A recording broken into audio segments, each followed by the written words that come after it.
هەمیشە کارمان لەسەر ئەوە کردووە کە پێگەی ژنان بەهێز بکەین بۆ ناوەندەکانی بڕیار و بۆ ئەوەی بتوانن ڕۆلی ژنان لە داکۆکیتن لە مەفەکانی خۆیان لە هەموو کە سیاسەکان ڕۆلی خۆیان هەبە ببینن و لە ڕووە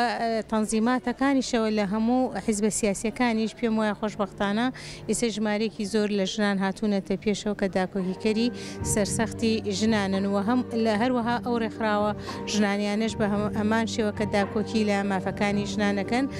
بە شێوەیەکی یەکسان و تاکو و دادپەروەری بۆ ژنان بگەڕێتەوە. ئێمە وەکو ژنانی سیاسیش لە هەمان کاتدا کار لەسەر ئەوە بکەین کە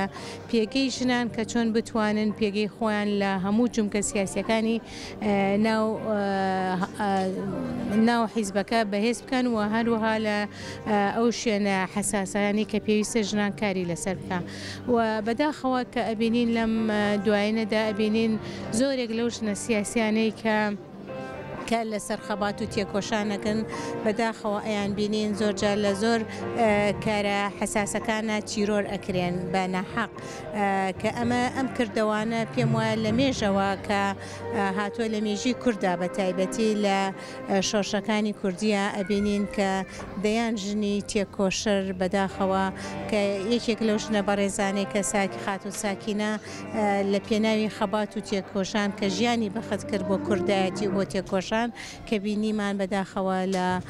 فەڕەنسا کە تیرۆر کرا لەگەڵ دوو هاوڕێی خۆی ئەمانە کە جێگەی نیگەرانی ئێمە بوون لە ڕووی کاری خەبات و تێکۆشانی ژنانەوە بۆیە داواکەین کە لە سەرجەم ئەو شوێنانەی کە ژنان ئێمە کە کار ئەەکەین دەبێ بە زۆر بە وریایی زۆر بە جدی کە بە ئاگابوون لە خۆمان لە جمگەکانی سیاسەتا ئیشی لەسەر بکەین. من لێرەوە درود دەنێرم بۆ ڕۆحی پاکی خات و سەکینە هیوادارین کە نمونەی ئەو ژنانە ئێمە لە یاد نەکەین هەمیشە لە یاد و یادەوەری ئێمە بمێنێتەوە و ڕێگەی ئەوان بگرینە بەر و بەردەوام بین نەوەسین لە خەبات و تێکۆشان. دیار ئەو ژنانەی کە ئەبنە پێشەنگ هەمیشە چاویان لەسەرە هەمیشە دژایەتیان نەکرێ بە حەق و ناحەق یعنی شتە جوانەکانیان ئەیانەوێ نەمێنێت بەڕاستی بۆیە پەنابن بۆ تیرۆرکردنیان و ئەم تیرۆرکردنەش نابێتە مای ئەوەی کە ژنان خاو بێتەوە بە تایبەتی ژنانی کە بۆ بەشداری لە کاری سیاسیەکەن ئێمە بەعکسەوە گڕوتینی زیاتر پێمان بەخشێ بۆ نمونە ئێمە لە 25 نۆڤەمبەر وەختی خۆی لە شۆڕشەکاندا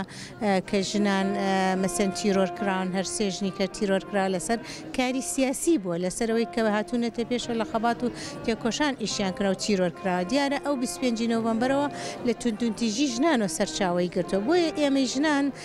پێویستە ئەمانە کۆڵمان پێنەدا بەعکسەوە بەبێ بەردەوامی بە خەبات و تێکۆشانی خۆمان بین لە پێناوی بنیادنانی کۆمەلگایەکی ئارام و سەقامگیر و ئاشتی دەستەبەرکەین بۆ ئەوەی کە ژنان ئازادانە بتوانێت